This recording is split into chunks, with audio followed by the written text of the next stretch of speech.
I'm Anne Varney, and I help people with soul loss and free them from their core wounds, their core beliefs, and obviously their soul loss and other self-destructive personality structures in order for them to live freely whilst existing in pure being or soulful awareness as the ultimate state of transformation.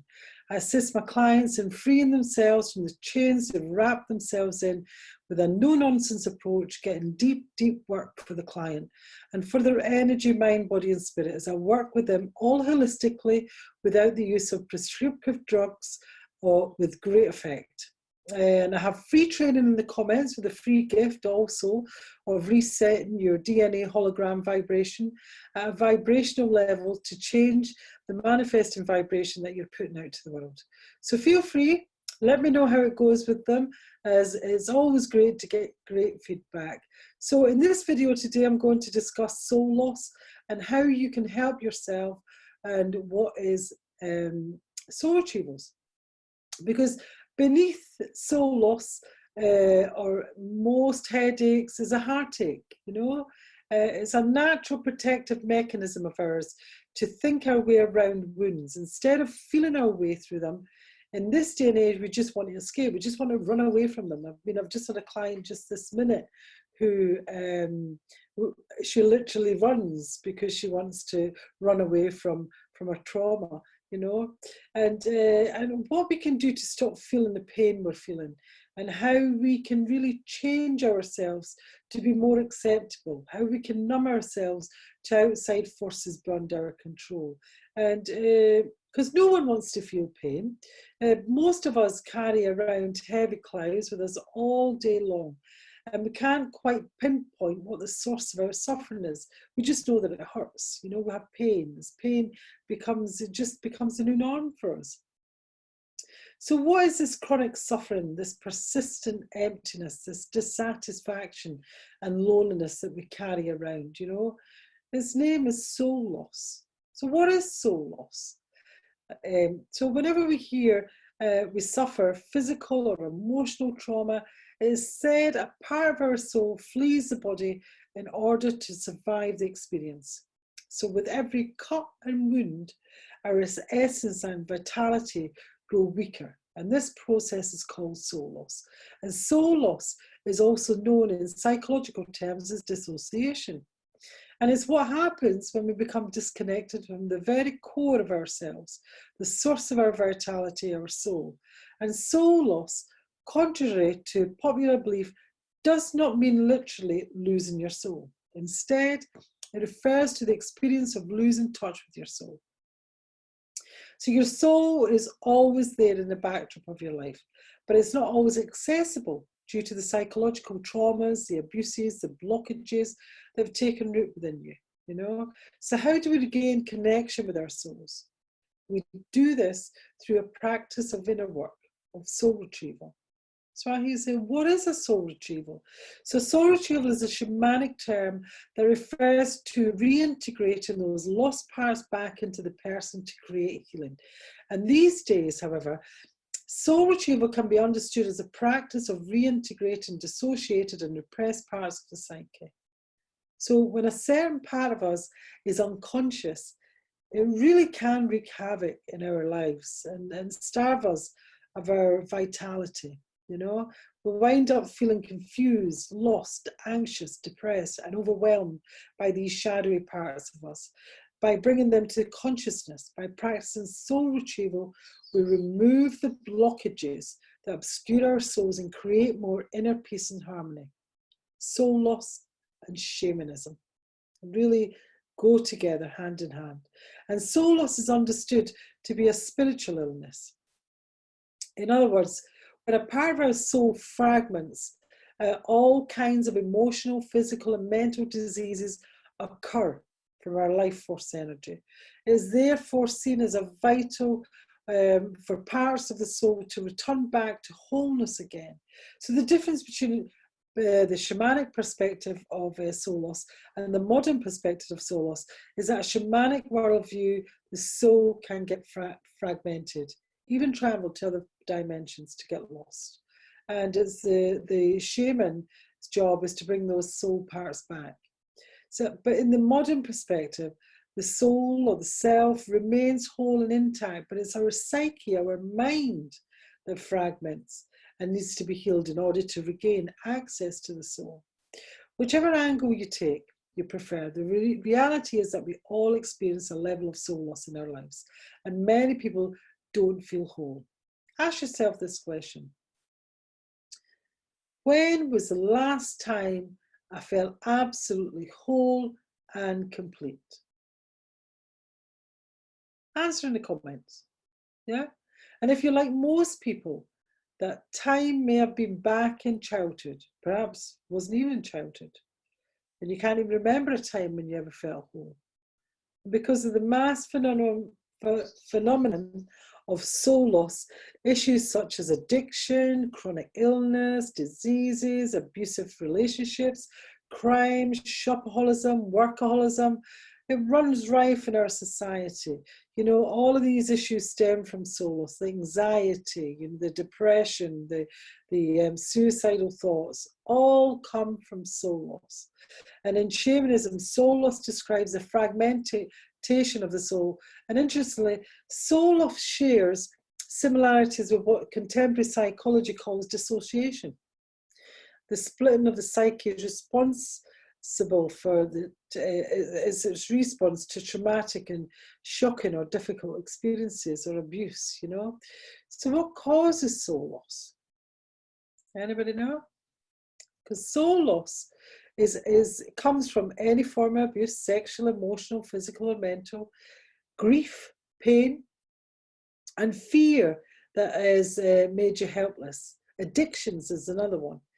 Substance dependency, gambling, eating, you know, a near-death or out-of-body experience also, thing with soul loss.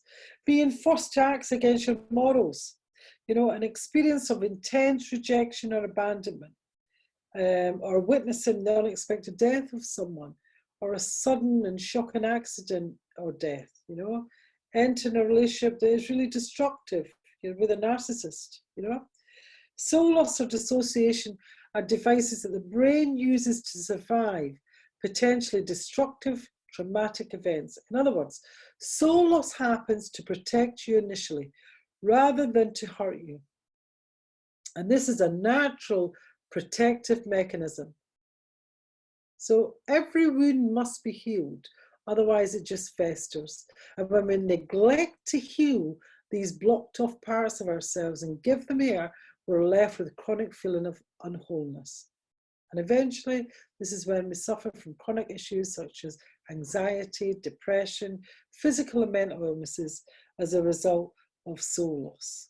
Yeah? So often psychotherapy is used to try and treat soul loss.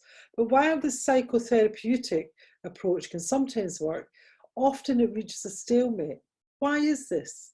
Because psychotherapy perceives this missing part as being lost somewhere in the individual, rather than perceived in the realms of the collective unconscious, you know? So unless a psychotherapist works with the collective unconscious, they aren't working with the whole person.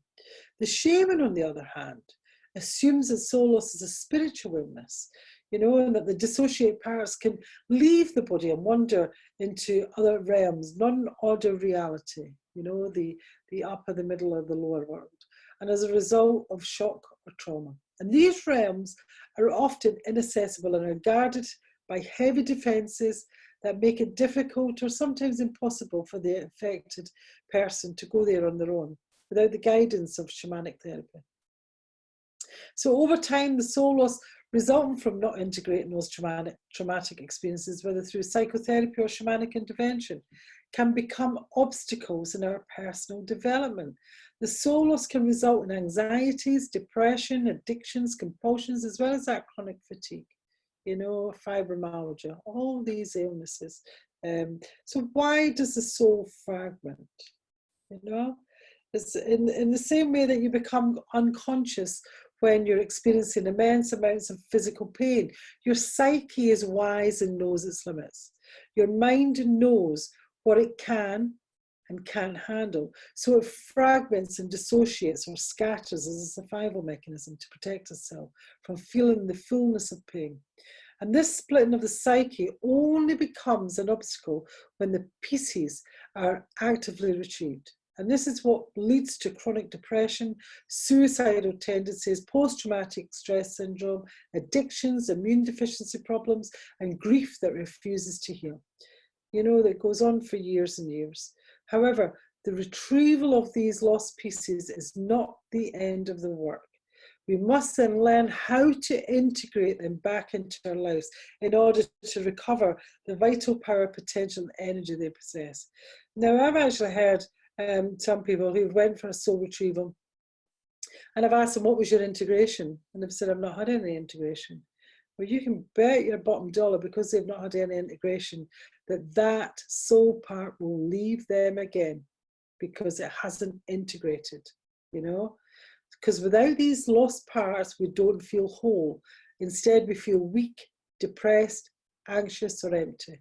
And we lose touch with our souls. And we feel as if something is missing, and we fill that emptiness with anything we can. Really, we do. So what happens after soul retrieval? Yeah? This is one of the many benefits of soul retrieval. We become more present, centered, regain our aliveness. Life ceases to be dull, monotonous, depressing experience. Instead, life is a gift, a mysterious adventure, something to be savoured and embraced.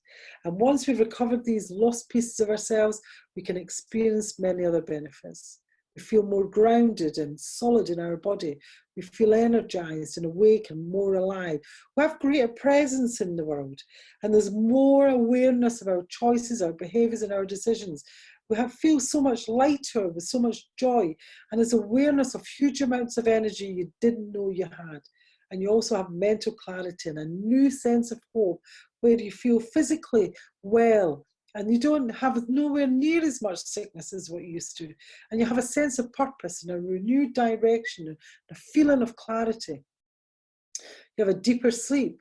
You know, you overcome those addictive dependencies, drugs, food, work, you know, a whole found wholeness and sense of belonging. And, you know, all this is from soul retrieval. And I remember doing a soul retrieval many years ago for a lady who was in a really bad way, actually. It was her sister had asked me to do it for her. And she basically was a heroin addict. She was heavily drinking. She was in a bad place, you know. She'd never worked for 10 years. She went from relationship to relationship. She was about to get rid of her daughter, was 10-year-old, was ready to get taken away from her. There was so much going on there. And after a soul retrieval, she basically cleaned up her life, cleaned up her house, cleaned up her soul. And I'm glad to say that within a year of her having that soul retrieval, she went back to college. She did what her passion was. She actually met her childhood sweetheart, married her childhood sweetheart. You know, total transformation after the soul retrieval. And I could go, there's lots that I could go on about. So the soul retrieval journey is really, it's a great way for people to get that soul loss back, to feel whole. They really do. It's a great way of you really thing with that soul loss. So please comment in the comment section about how this subject will help you with your own problems and what you did. It's always great to get feedback, and also if you have any questions, please feel free and put them in the comments, and I'll certainly get back to you. So really, we were speaking about what is soul loss, what is soul retrieval, what soul retrieval does for you, and how it goes about. So, and also they've got a lot of energy healing and spiritual videos that's on my channel. Feel free, go and have a wee watch of those.